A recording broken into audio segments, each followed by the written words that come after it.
Do you ever look at the world around you and feel a little bit overwhelmed? It seems like there's so much conflict all the time, all around us. And more importantly, how should we as Christians respond to a world of conflict around us? That is what we're going to talk about today on Truth Tuesday. So sometimes when we look around ourselves, it just seems like everywhere we look, there is conflict. There's constant fighting. You can't even go on Facebook without seeing people you know and love argue about things in the comments section. It just surrounds us. It pervades our culture. But you want to know something? This is nothing new. This is nothing new. Human beings for our entire history have always been in a state of conflict. And what I want to look at today, because this can be such an overwhelming thing, is what does the scriptures tell us about how we as Christians should respond to a world that is in constant conflict? These conflicts can be big, like wars and mass-scale conflicts. These conflicts can be small, seemingly small, even just interpersonal conflicts between people that we know and love. What does the Bible say? So today I'm going to share with you all one of my absolute favorite scriptures. This is a scripture that I have kept on my mind for years that really helps me when I'm trying to navigate this world. And it comes directly from the words of Jesus.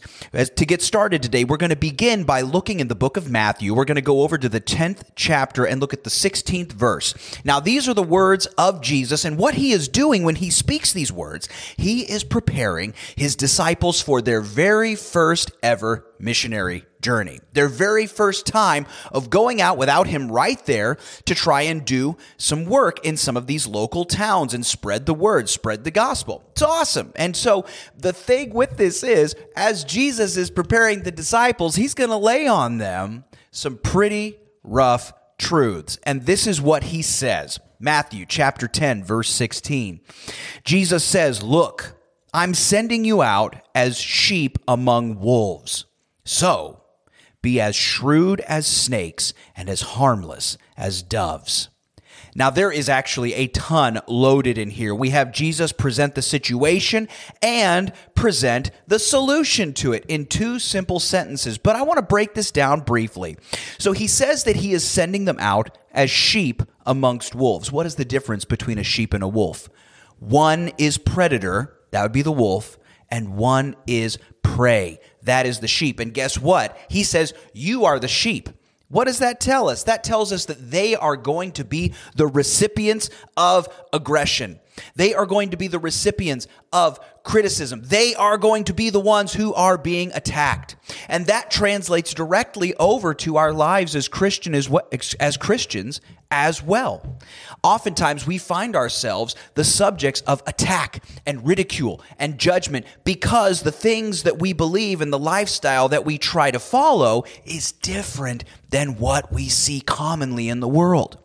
And Jesus here is saying, this is the way that it's going to be. You are going to be like prey among predators. Flip over quickly with me to 1 Peter chapter 5, verse 8.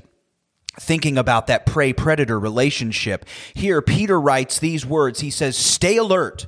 Watch out for your great enemy, the devil. He prowls around like a roaring lion looking for someone to devour." You see, that is how the devil operates in this world. He is a master of conflict and aggression, and he will come after you as a Christian, whether you like it or not. We are like sheep amongst wolves. We are like prey among predators. And so, what do we do about that, right? What do we do about that? We understand now that just as Christians, we're going to experience conflict. So what do we do? What do we do? Back to Matthew chapter 10, verse 16. Jesus goes on after saying that he's sending them out like sheep among wolves to make this incredible statement. He says this, "So be as shrewd as snakes and as harmless as doves." What does a snake do? A snake is wily, right? A snake is smart. A snake is covert. A snake knows how to move about silently. When Jesus says, be as shrewd as a snake, he's talking about use your wits. Use your wits. Be careful what you say. Choose your battles wisely. Don't be rash or irresponsible. Be controlled. Be smart like a snake. But as you do that, be as harmless as a dove. What is a dove? A beautiful white bird, a symbol of purity.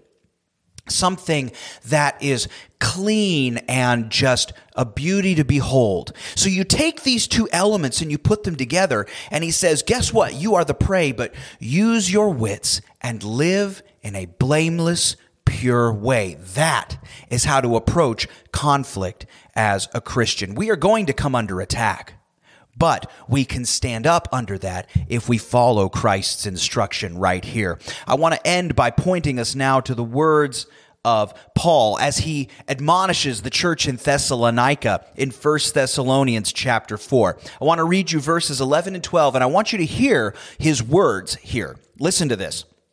He writes, "Make it your goal to live a quiet life, minding your own business and working with your hands, just as we instructed you before. Then people who are not believers will respect the way you live, and you will not need to depend on others."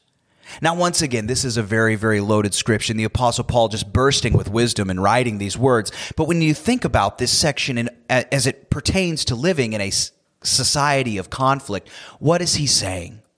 Live your life. Live your life quietly. Mind your own business. This does not mean that we don't carry the torch of Christ. This does not mean that we don't live in the ways that he has commanded us. Conflict will come. But make it your goal to live a quiet life, work your hands, do your job, do the things that God desires from you. Because if we live moral, upstanding lives, there will be a respect there. It says right there, Paul says, the people who are not believers will respect the way you live, and you will make an impact on your community. This is a tricky world we live in. There's a lot of conflict out there, but I hope that you'll take the words of Christ to heart. Be confident and know that it can be done, and he is on our side. Happy Tuesday.